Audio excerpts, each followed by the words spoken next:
Olá, seja bem-vindo ao TRT das Gerais, o programa da Justiça do Trabalho de Minas, que está de volta, cheio de novidades para você. Hoje nós vamos conhecer uma das varas do trabalho mais eficientes do país e ela está aqui, em Belo Horizonte. E mais, descumprimento às normas e falta de cuidados colocam o Brasil entre os países com maior índice de acidentes de trabalho no mundo. O TRT de Minas promove atividades para debater a reforma trabalhista e o trabalho escravo. E no quadro JT Sem Dúvidas, o tema é depósito recursal. Não saia daí, o TRT das Gerais começa agora.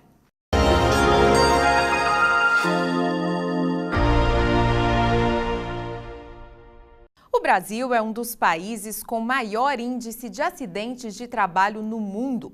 Por ano, são cerca de 700 mil. A legislação estabelece normas para garantir a segurança no ambiente profissional, regras que ajudam a prevenir problemas graves quando são respeitadas por patrões e empregados. Veja no quadro CLT para entender.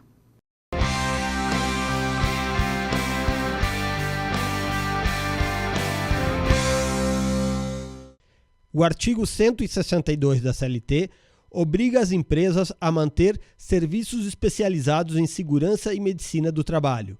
O texto foi incluído em dezembro de 1977 com a promulgação da Lei 6.514. As regras para a aplicação do dispositivo foram estabelecidas pela norma regulamentadora número 4, a chamada NR4, emitida pelo Ministério do Trabalho em 1978, que sofreu diversas atualizações até 2016. A ANR estabelece profissionais da área de engenharia de segurança do trabalho, técnicos em segurança do trabalho, auxiliar de enfermagem, enfermeiros, também médicos do trabalho. E esse quantitativo desses profissionais que estarão à disposição de acordo com dois critérios. Critérios de quantitativo em termos de número de empregados e de atividade em termos de classificação do risco daquela atividade. Os profissionais devem atuar sempre buscando melhores condições de trabalho para os funcionários daquela empresa. Como é que a gente pode evitar o adoecimento? É evitando a exposição aos riscos que existem nas atividades laborativas. E, então, é importante que atuem juntos a medicina e a engenharia de segurança com esse objetivo final. A própria ANR ela é muito clara. Ela estabelece uma dinâmica de uma conduta proativa desses profissionais. Eles devem ter uma relação de muita comunicação com as CIPAs. A função importante que eles têm também é a de prevenção.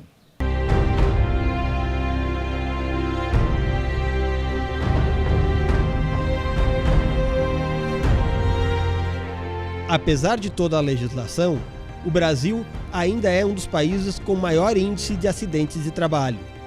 Entre 2012 e 2016, houve mais de 13 mil óbitos decorrentes do problema. O Brasil vive uma guerra civil em termos de acidente de trabalho.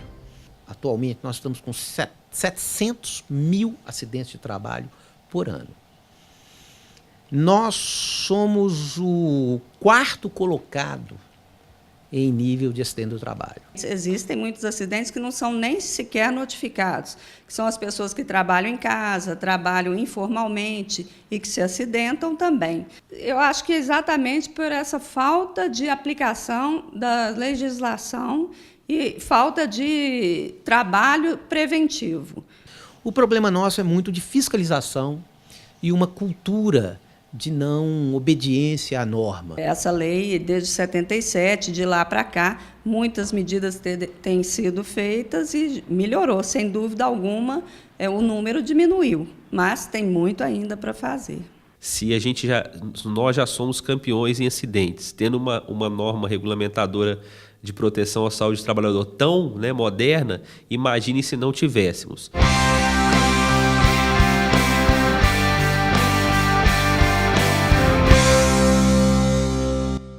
trabalho escravo ainda é motivo de preocupação no país. O assunto foi tema de debate em um congresso promovido pelo TRT de Minas. Nossa equipe também acompanhou um seminário sobre a reforma trabalhista. 2 grandes eventos promovidos pela Escola Judicial do TRT de Minas nos últimos meses aprofundaram o debate de temas da atualidade. Em julho, foi realizado o Congresso Trabalho Escravo Contemporâneo, Desafios e Perspectivas, Novo Cenário Trabalhista e Impactos no Enfrentamento ao Trabalho Escravo Contemporâneo. O evento foi realizado em conjunto com instituições parceiras e reuniu personalidades como o secretário estadual de Direitos Humanos de Minas Gerais, Nilmário Miranda, e o jornalista da ONG Repórter Brasil e conselheiro do Fundo das Nações Unidas para Formas Contemporâneas de Escravidão, Leonardo Sakamoto. O Brasil continua sendo um exemplo internacional no combate ao trabalho escravo, de acordo com as Nações Unidas, mas vê essa situação arriscada. No Congresso, com um ataque à legislação que protege o combate ao trabalho escravo, que permite o combate ao trabalho escravo, e no próprio governo federal, com a redução de recursos para essa área. A tendência é só responsabilizar o pequeno, ou o que a gente chama de gato. Dificultar tremendamente a responsabilização dos grandes, das grandes empresas. No início de agosto, a reforma trabalhista foi debatida num seminário que contou com a participação de ministros do STF e do TST. O evento lotou durante 2 dias o auditório do Sindicato das Empresas de Passageiros de Belo Horizonte, entidade que também estava promovendo o seminário. Esse debate, neste momento em que a reforma trabalhista acaba de ser aprovada pelo Congresso Nacional, gera muitas dúvidas. E é uma reforma muito importante para a sociedade de modo geral, porque ela vai afetar justamente as relações entre o capital e o trabalho. Os direitos todos que estão previstos na Constituição, que são os direitos básicos dos trabalhadores, estes são inegociáveis. A própria lei já veio esclarecer.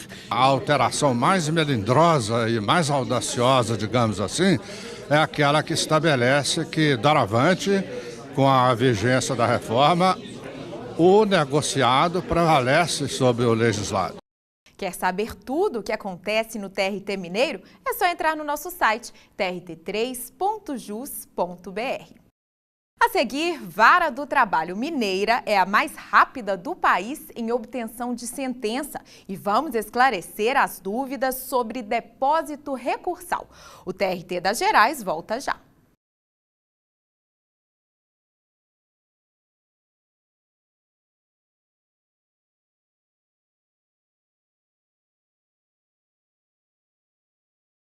Você sabia que uma das varas do trabalho mais eficientes do Brasil fica em Belo Horizonte? Mas qual será o segredo desse sucesso? Quem conta pra gente é o repórter Davi Landau.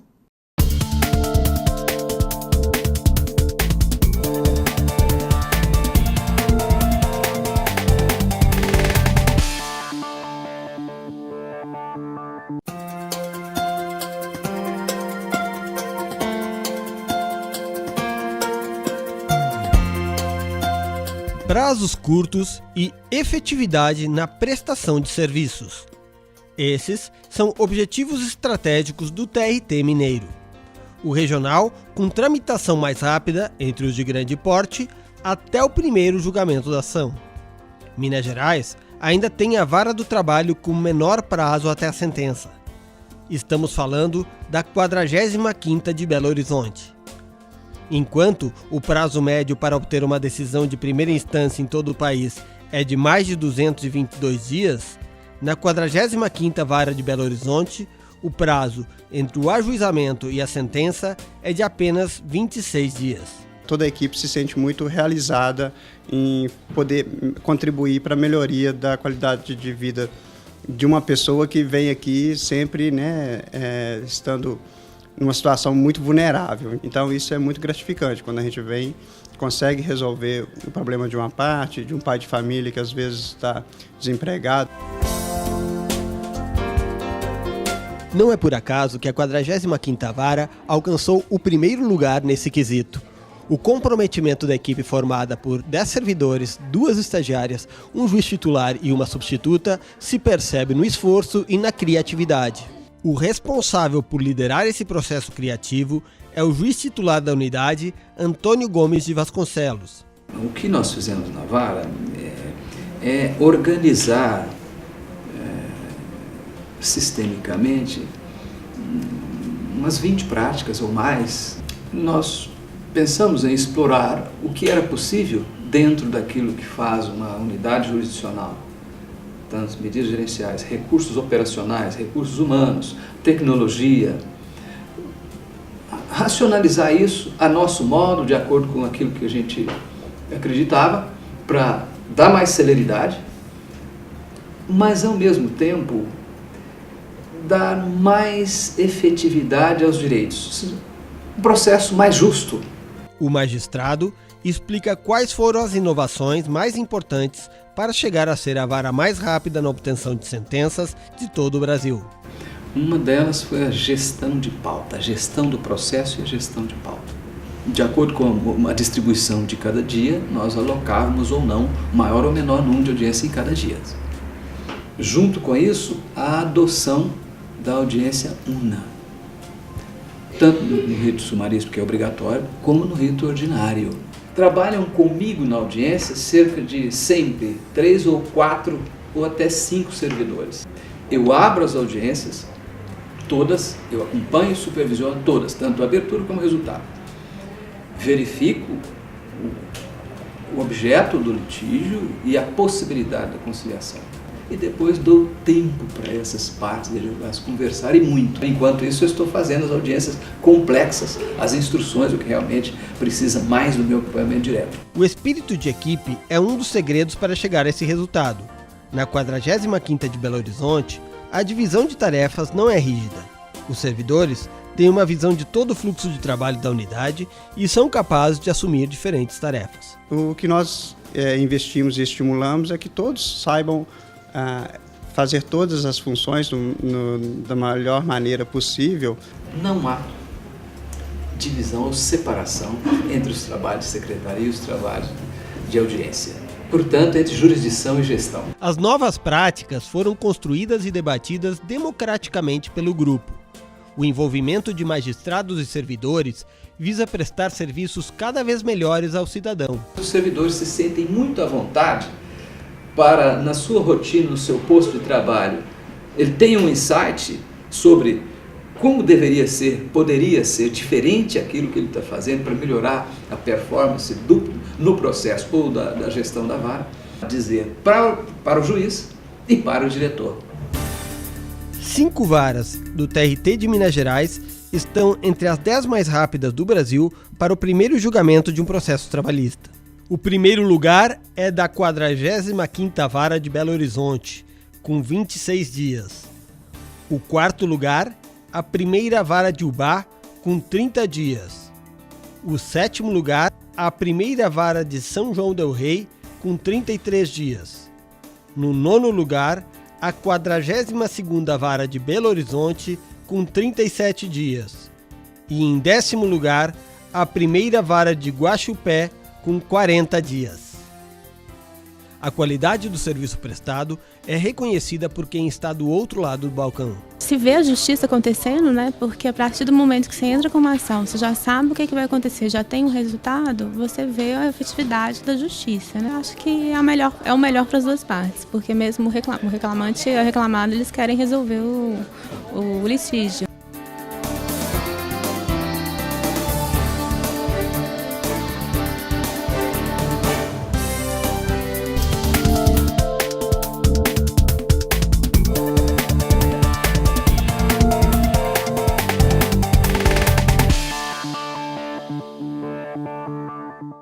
É hora do quadro JT Sem Dúvida. O tema de hoje é depósito recursal.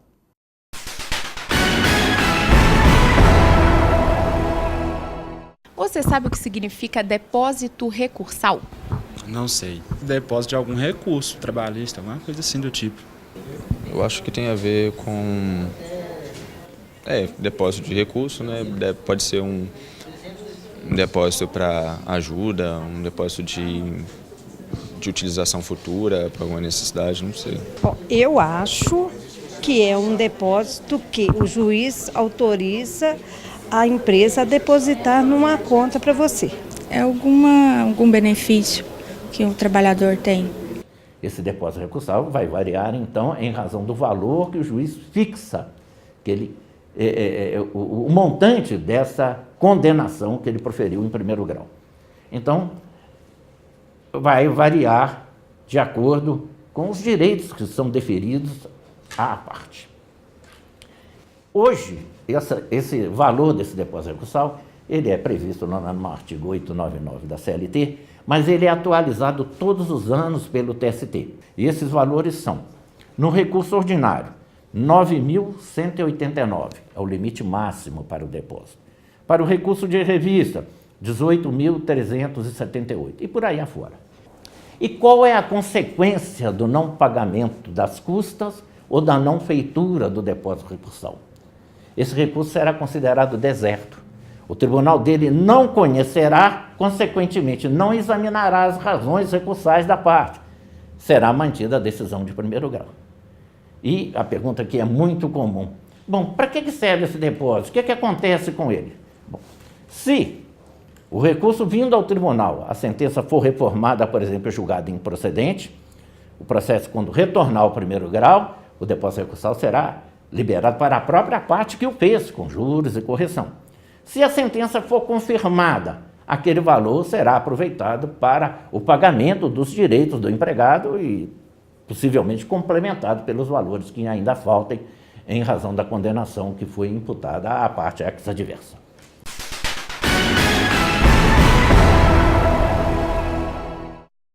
Depois do intervalo, vamos acompanhar uma entrevista sobre o novo Código de Processo Civil. Fique com a gente.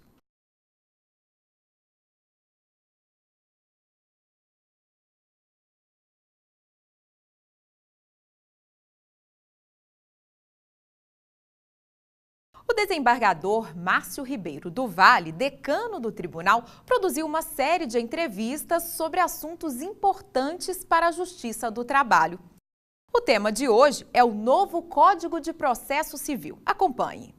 Sempre foi preocupação dos aplicadores do direito do trabalho dar efetividade à execução, exatamente em razão direta do caráter alimentar do crédito do trabalhador. E um bosquejo que se possa fazer pelas inovações do novo Código de Processo Civil nos mostrará que essa também foi a preocupação do legislador que editou o novo Diploma Processual Civil no país.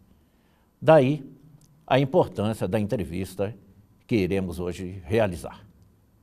Bem, para ser o nosso entrevistado do programa de hoje, nós temos a satisfação de ter conosco, aqui nos estúdios da TV TRT, o ilustre desembargador Marcelo Lamego Pertence. Doutor Marcelo, é comum, e nós temos usado muito na execução trabalhista, o Instituto da Desconsideração da Personalidade Jurídica da Empresa, calcado nas normas previstas no Código de Defesa do Consumidor. E nós temos visto ainda que na execução trabalhista, assim que desconsiderada a personalidade jurídica, o sócio acaba respondendo por todo o débito em execução contra a empresa. Todavia, e aqui vem a indagação a Vossa Excelência, o artigo 792 do novo CPC, no seu parágrafo 3º, explicita que nos casos de desconsideração da personalidade jurídica, a fraude à execução verifica-se a partir da citação da parte cuja personalidade se pretende desconsiderar. Eu gostaria de saber de Vossa Excelência se essa norma seria, assim, aplicável no processo do trabalho e se efetivamente a responsabilidade do sócio alcançaria o período prescricional de todos os últimos 5 anos ou se seria devida apenas a sua responsabilidade a partir da citação da empresa a qual se pretende desconsiderar a sua personalidade jurídica. Eu entendo que a gente tem que examinar sobre 2 aspectos. Quando você desconstitui uma personalidade jurídica, foi exatamente por quê? Porque é verificado que essa personalidade jurídica, mais do que resguardar os interesses da sociedade como um todo, ela está ali para poder proteger ou mascarar o patrimônio do sócio. E o dispositivo em exame, o que ele diz? Que a fraude começa a contar da citação da empresa que se pretende a desconstituição jurídica. Por quê? Porque se vai desconstituir essa pessoa jurídica, é porque ela foi instrumento de benefício e de fraude que se está se tentando. Portanto, o sócio dessa pessoa jurídica, desde a citação da pessoa jurídica, seja na fase de conhecimento, seja na fase de execução, que pode vir a ocorrer, e ela ser incluída, ele já está vinculado com essa empresa. Então, a partir daquele momento, ele já responde. Mas eu entendo, em síntese, que a responsabilidade do sócio da empresa ela é integral em todo o crédito do reclamante e também que, a partir do momento em que há a citação da empresa, já há um gravame sobre o bem dele. Ou seja, ele não passa a responder os seus bens exclusivamente a partir da sua citação ou da desconsideração da personalidade jurídica. Porque senão estaríamos o quê? Esvaziando exatamente o Instituto de se desconstituir a personalidade jurídica. Porque ele vai esvaziar o seu patrimônio pessoal enquanto está correndo só contra a empresa, já sabendo que essa empresa não vai conseguir responder futuramente pelos débitos que ela criou. E o artigo 795, parágrafo 3º do novo Código, traz norma no sentido de que o sócio que pagar a dívida poderá executar a sociedade nos autos do mesmo processo. Vossa Excelência entende que essa norma é aplicável na execução trabalhista? Seria possível que o sócio se voltasse contra a empresa em direito de regresso no próprio processo de execução que corre na Justiça do Trabalho? Eu particularmente entendo que não. O artigo 796 da CLT, ele permite a aplicação subsidiária na ausência ou na compatibilidade, na ausência e compatibilidade de determinada disposição legal. Neste caso específico, acima da disposição legal, existe a norma constitucional que estabelece qual é a competência da Justiça do Trabalho. E, efetivamente, um conflito entre o sócio de uma empresa e a empresa não está dentro da competência da Justiça do Trabalho. Então, nesse caso, continua valendo o que sempre valeu. Ele pode responder pelo sócio, mas vai entrar na Justiça Comum, que o Código de Processo Civil, inclusive, é dirigido mais às instâncias ordinárias da Justiça Comum e Comum Federal, e, posteriormente, pega esse crédito que ele gastou, que respondeu na Justiça do Trabalho, mas vai executar isso na Justiça Comum. Na Justiça do Trabalho não tem competência para o conflito entre sócio e a empresa. A entrevista completa sobre o novo CPC está no nosso canal do YouTube. Não deixe de seguir as nossas redes sociais. Também estamos no Facebook e no Twitter. O TRT das Gerais fica por aqui. A gente se encontra no próximo programa. Até lá!